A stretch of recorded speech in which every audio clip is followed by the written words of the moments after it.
गावाच्या टोकाला एक जुना वाडा होता. त्या वाड्यात गोविंदराव देशमुख राहत होते.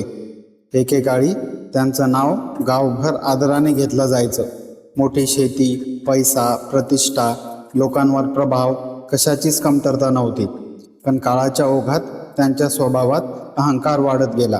पैसा म्हणजे सर्व काही, अशी त्यांची ठाम समजूत झाली होती. त्यांचा मुलगा अमोल शिक्षणासाठी शहरात गेला.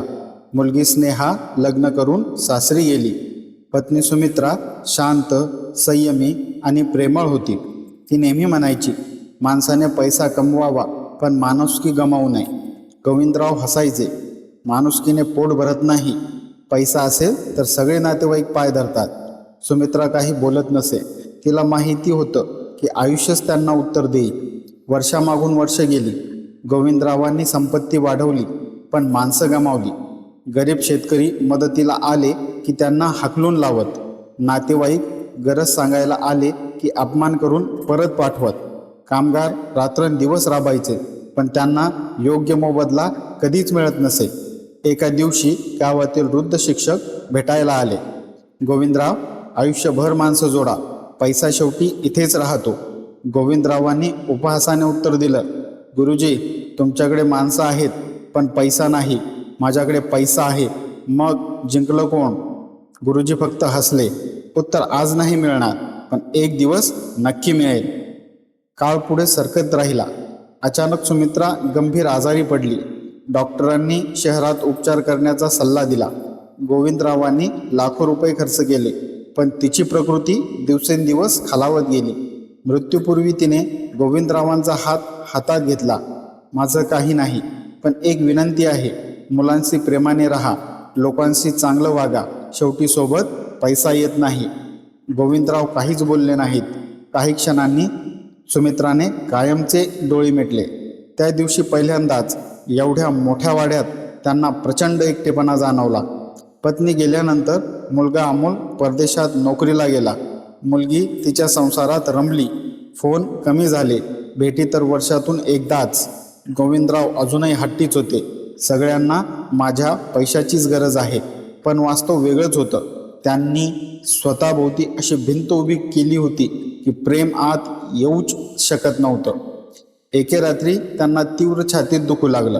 कसाबसा शेजाऱ्यांना फोन केला. ते धावत आले. त्यांना रुग्णालयात दाखल करण्यात आलं. डॉक्टर म्हणाले, तुमची प्रकृती गंभीर आहे, काळजी घ्यावी लागेल. रुग्णालयातील पांढऱ्या भिंतींकडे पाहत ते शांत पडून राहिले. इतक्या वर्षात पहिल्यांदाच त्यांच्याकडे विचार करण्यासाठी भरपूर वेळ होता. त्यांच्या डोळ्यासमोर एकामागून एक प्रसंग उभे राहू लागले. गरीब शेतकऱ्याचा अपमान, कामगाराचा रडणारा चेहरा, आईवडिलांकडे दुर्लक्ष, पत्नीचे शब्द, गुरुजींचा इशारा, सगळं अगदी स्पष्ट दिसू लागलं. दुसऱ्या दिवशी एक वृद्ध सफाई कर्मचारी त्यांच्या खोलीत आला. तो हसत म्हणाला, साहेब, ओळखलं का मला? गोविंदरावांनी नीट पाहिलं. तो त्यांच्याकडे कर्ज मागायला आलेला शेतकरी होता. गोविंदरावांना आठवलं, त्यांनी त्याचा अपमान करून हाकलून दिलं होतं. आज तो शांत होता. त्याने फक्त एवढंच म्हटलं, साहेब, आयुष्य सगळ्यांना दुसरी संधी देत नाही पण पश्चाताप करायला मात्र वेळ देतो. गोविंदरावांच्या डोळ्यातून अश्रू वाहू लागले. रुग्णालयातून घरी आल्यानंतर त्यांनी आयुष्य बदलण्याचा निर्णय घेतला.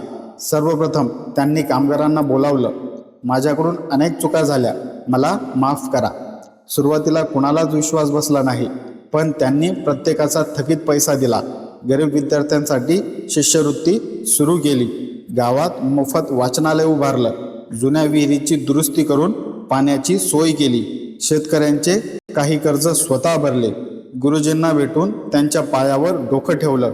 गुरुजी म्हणाले, उशिरा का होईना पण योग्य रस्ता सापडला. हळूहळू गावातील लोकांचा राग कमी झाला. लोक पुन्हा बोलू लागले. पण गोविंदरावांना माहिती होतं, भूतकाळ पूर्णपणे पुसता येत नाही, तो फक्त स्वीकारता येतो. एके दिवशी त्यांनी मुलगा आणि मुलगी दोघांनाही घरी बोलावलं. दोघे आले. गोविंदराव बराच वेळ शांत बसले. नंतर म्हणाले, मी तुमच्यासाठी पैसा कमवला पण वेळ दिला नाही. तुमच्यावर प्रेम होतं पण ते व्यक्त केलं नाही. मी वडील म्हणून हारलो. अमोलच्या डोळ्यात पाणी आलं. तो म्हणाला, बाबा, आम्हाला संपत्ती नको होती, फक्त तुमचा सहवास हवा होता. त्या एका वाक्याने गोविंदराव पूर्णपणे कोसळले. त्यांनी मुलाला मिठी मारली. कित्येक वर्षांनी त्या वाड्यात प्रेमाचं वातावरण निर्माण झालं. काही महिन्यांनी त्यांची प्रकृती पुन्हा बिघडली. यावेळी संपूर्ण गाव त्यांना भेटायला आलं. ज्यांचा त्यांनी कधी अपमान केला होता तेही आले, कारण माणूस बदलला होता. त्यांच्या मनात आता अहंकार नव्हता, फक्त पश्चातापाची आणि माणुसकी होती. शेवटच्या क्षणी त्यांनी गुरुजींचा हात हातात घेतला. हळू आवाजात म्हणाले, आता उत्तर मिळालं गुरुजी. पैसा नाही, माणसं जिंकली पाहिजेत. गुरुजींच्या डोळ्यात अश्रू आले. हो गोविंदराव, हा तुमचा खरा विजय आहे. गोविंदरावांनी शेवटचा श्वास घेतला. संपूर्ण गाव शांत उभं होतं. त्यांच्या अंत्ययात्रेत श्रीमंत, गरीब, शेतकरी, कामगार, विद्यार्थी, अधिकारी सर्वजण सहभागी झाले. त्या दिवशी कुणी त्यांच्या संपत्तीबद्दल बोललं नाही. सगळे फक्त एवढंच म्हणत होते, चुका प्रत्येकाकडून होतात, पण त्या मान्य करून स्वतःला बदलणारा माणूसच खरा मोठा असतो. बोध. पश्चाताप ही शिक्षा नसते, ती बदलाची शेवटची संधी असते. पण ही संधी जिवंतपणे स्वीकारली तरच आयुष्याला खरा अर्थ मिळतो. पैसा, प्रतिष्ठा आणि सत्ता एका दिवसात संपतात, मात्र प्रेम, माणुसकी आणि चांगुलपणा हेच शेवटच्या क्षणी आपल्यासोबत उभे राहते.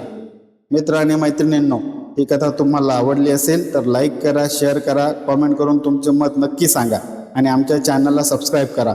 बेल नोटिफिकेशनही सुरू करा, म्हणजे अशाच उत्कंठावर्धक, हृदयस्पर्शी आणि प्रेरणादायी कथा सर्वप्रथम तुम्हाला ऐकायला आणि वाचायला मिळतील. धन्यवाद. पुन्हा भेटूया एका नव्या अर्थपूर्ण आणि प्रेरणादायी कथेसोबत.